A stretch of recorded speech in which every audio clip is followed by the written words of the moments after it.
एक बात आज तक मेरी समझ में नहीं आई। अब क्या? ये कमला काकी 15 रुपए में भरपेट मटन कैसे खिला देती है? 15 रुपए में तो भेलपुरी भी नहीं आती। मुझे भी कभी कभी यही लगता है। आजकल 15 रुपए में तो पानी की बोतल भी नहीं आती। ये दे कैसे देती है? और रोटी भी दे रही हैं। गेहूं का आटा भी सस्ता नहीं रहा। बात मेरे भी गले नहीं उतरती। तुम लोग जो सोच रहे हो शायद उससे भी ज्यादा बात है। क्या हुआ? अभी मैंने अपने कानों से सुना है। सामने से तो बड़ी मीठी बन रही थी, मेरे बच्चे, प्यारे बच्चे, और चाहिए तो शर्माना मत। मगर जैसे ही भीड़ हटी, कमला खुद बोल रही थी, कहीं से भी लाऊं, मांग के लाऊं, चोरी करके लाऊं, तुझे क्या करना है? सच? झूठ बोलकर क्या मिलेगा मुझे? और कैलाश को राक्षस कह रही थी, और भोला के बारे में बोल रही थी, आया बड़ा दाम पूछने वाला। अब तो मुझे भी बात अजीब लगने लगी है। उसी वक्त बूढ़े रामस्वरूप ठेले तक पहुंचे। कमला, आज पैसे शाम को दूंगा, अभी जेब हल्की है। अरे रामस्वरूप जी, पहले खा लीजिए, पैसे बाद में दे दीजिए। पेट को इंतजार नहीं कराते।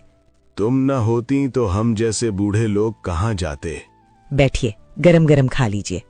रामस्वरूप कटोरा लेकर बैठ गए। चाय की दुकान पर फिर सन्नाटा छा गया। यही बात समझ नहीं आती।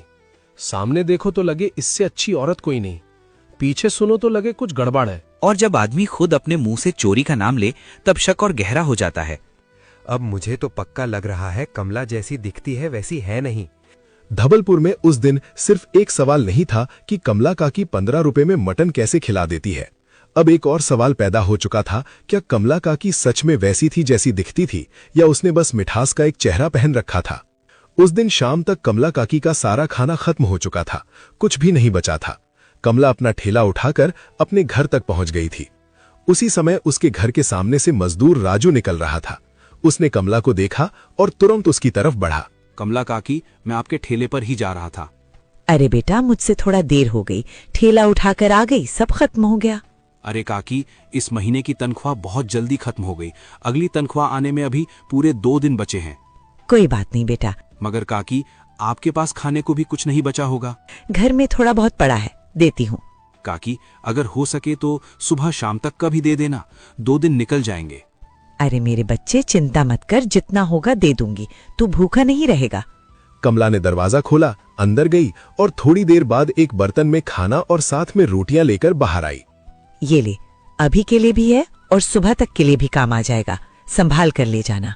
वाह काकी, तुम तो सच में बहुत अच्छी हो, इतना सब दे दिया।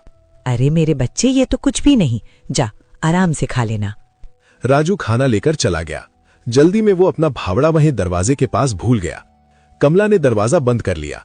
थोड़ी दूर जाकर राजू को याद आया, अरे फावड़ा तो वहीं रह गया। वो वापस मुड़ा। घर के पास पहुंचा तो अंदर से कमला की आवाज सुनाई दी। कमरा बंद था। कमला जैसे किसी से बात कर रही थी। राजू दरवाजे के पास ही रुक गया। आप सही कहते थे कि ऐसे लोगों को मैंने सिर पर चढ़ा रखा है। भूखे लोग उठ के मेरी छाती पे मुंह उठाकर चले आते हैं, मांगते हुए भी शर्म नहीं आती। 15 रुपए में भी जान ले लेंगे, उसमें से भी 10 रोटियां खाएंगे। इतना खाता है कि पूछो ही मत। मना करूं तो अच्छा भी नहीं लगता।